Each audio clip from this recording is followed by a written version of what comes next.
இந்த இஸ்லாமிய மார்க்கத்துக்கென்ற ஒரு கலை கலாச்சாரம் இருக்கின்றது, ஒரு தனித்துவம் இருக்கிறது, இதுக்கென்ற ஒரு சடங்கு சம்பிரதாயம் இருக்கிறது. அந்த சம்பிரதாயத்தை பேணச் சொன்ன மார்க்கம் இந்த மார்க்கம். இந்த மார்க்கத்திலே இருந்து கொண்டு எங்கு போய் கடன் கேட்கின்றோம், எங்கு போய் பிச்சை கேட்கின்றோம், சிந்தித்து பாருங்கள். அவன் தாடியை எடுத்தால் நானும் தாடி எடுப்பேன், அவன் முடியை கலட்டினால் நானும் முடியை கலட்டுவேன், அவன் உடும்பு பந்தில் நுழைந்தால் நீயும் உடுப்பின் பந்தில் நுழைவாய் என்று ஸல்லல்லாஹு அலைஹி வஸல்லம் அவர்கள் சொன்ன ஹதீஸ் எந்த அளவுக்கு நம்முடைய காலத்தோடு பொருந்தி போகின்றது என்பதை நீங்கள் யாரை பின்பற்றுகின்றோம்? வெட்கம் இல்லையா? இதுக்கு யாரு வழி வைக்கின்றோம்? நம்முடைய வாலிபர்களுக்கு, நம்முடைய இளைஞர்களுக்கு, நம்முடைய குழந்தைகளுக்கு யாரு போனுக்கு காசு போடுகின்றோம், SMS பண்ணுகின்றார். பெரியவர்கள் நாங்கள் பார்த்துக் கொண்டிருக்கிறோம். ஒரு சமூகத்திலே நாங்கள் எல்லாம் யார்? அவ்வளவு பேர் நாங்கள் பொறுப்புதாரிகள். குல்லுக்கும் ராயின் வ குல்லுக்கும் மஸூலின் அன் ராயித்திஹி என்று ஸல்லல்லாஹு அலைஹி வஸல்லம் அவர்கள் சொன்னார்கள். நீங்கள் ஒவ்வொருவரும் பொறுப்புதாரிகள். நீங்கள் உங்களுடைய பிரஜைகளை பற்றி நாளை மறுமையிலே அல்லாஹ்விடத்தில் விசாரிக்கப்படுவீர்கள். எனக்கு பொறுப்பு கிடையாது என்று யாரும் சொல்ல முடியாது. ஒவ்வொருத்தருக்கும் பொறுப்பு உண்டு. நபிகள் நாயகம் ஸல்லல்லாஹு அலைஹி வஸல்லம் அவர்கள் சொல்லி காட்டி விட்டார்கள். நம்முடைய கண்காணிப்புக்கு கீழே இருப்பது யார்? ஒரு ஆசிரியர்களுக்கு மாணவர் பொறுப்பு, ஒரு தந்தைக்கு தன்னுடைய குழந்தை பொறுப்பு, ஒரு தாய்க்கு தன்னுடைய வீட்டிலே இருக்கக்கூடிய மற்றவர்கள் பொறுப்பு, ஒரு அண்ணனுக்கு தம்பி பொறுப்பு, தங்கை பொறுப்பு, ஒரு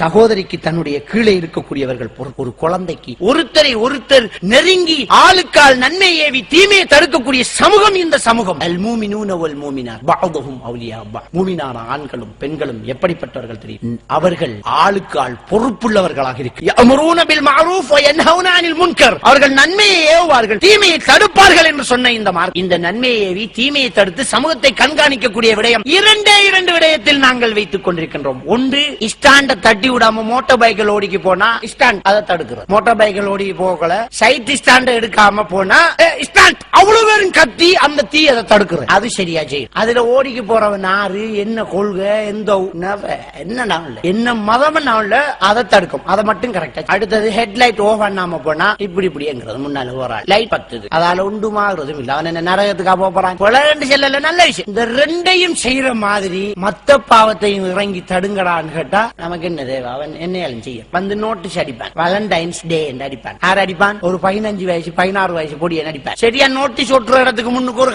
கடையில ஒரு 45 வயது சமூகத்தை பாதுகாக்கிற ஒரு ஆள் முழு ஆள் பாத்துக்கிட்டு சிரிப்பார்.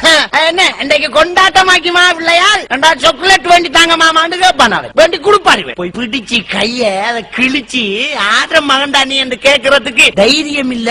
என்ன இஸ்லாமியர்கள் நாங்க எப்படி யுத்தம் செய்யறது? நாங்க எப்படி இந்த இஸ்லாமிய சமூகத்தை கட்டி காக்கிறது? நம்முடைய ஊருக்கு நடந்த கேடு என்ன? இன்னைக்கு விபச்சாரங்கள் அதிகம் நடந்துகிட்டு இருக்குது. காரணம் இந்த போன். சின்ன பிள்ளைகள கையில எல்லாம் போன், ப்ளூடூத், சிடி பிளேயர். விபச்சாரம் கூடுதலா நடந்து இந்த வயதுலுமா இவங்களுமா கண்ணை விரிக்கிற அளவுக்கு விபச்சாரம் அனாச்சாரம் கூடிட்டு இருக்குது. கொச்சிக்கா வேண்டிக்கு வர முடியல. வீட்டை பேப்பரை கலட்டி எடுத்து போட்டு ஷாப்பிங் பேக்ல போட்டு தாடாம்பி என்று கேட்கிற நிலைமை. பேப்பர்ல அவ்வளவு நாங்க இன்னைக்கு கொண்டு வர சீனி சுத்தின கொச்சிக்கா சுத்தின பேப்பரை எல்லாம் சோதிக்க வேண்டி இருக்குது. அந்த அளவுக்கு இன்னைக்கு அனாச்சாரம் பெருகிட்டு இருக்கு. காரணம் என்ன? நாங்க வாய் மூடி இருக்கிறது. அன்புக்குரிய இஸ்லாமிய சகோதரர்களே, எதெல்லாம் தேவையில்லையோ அதுக்கெல்லாம் லைட் பத்துதுடா, சைட் ஸ்டாண்டுடா கத்துறோம். நம்முடைய ஊர்ல அனாச்சாரங்கள் அதிகரிச்சுக்கிட்டு இருக்குது. யாரு கேளுங்க? ஸ்கூல் கலைஞர் ஒரு பொம்பளை புள்ள போகுது, அதை பல பண்ணி முன்னுக்கும் பின்னுக்கும் சைக்கிள் வர நம்ம கண்டுக்காமலே போயிட்டு இருக்கோம். சேட்டு குளம் அவரத்தை பிடிச்சு ஒரு கேள்வி கேட்கறதுக்கு இந்த ஊர்ல ஒரு ஆளுக்கு முடியல என்றால் நம்முடைய பிள்ளை எப்படிங்க ரோட்டில் விடுறது?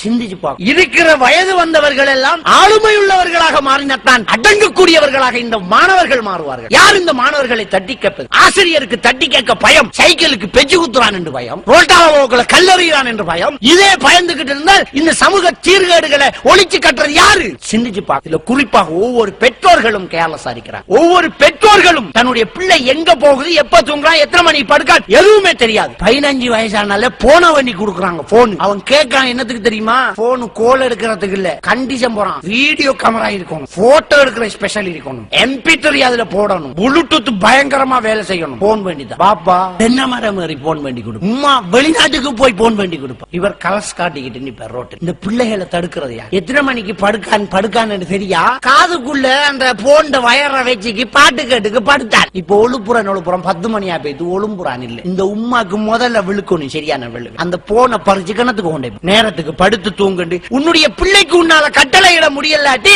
இந்த சமூகத்தை எப்படி மாத்துற?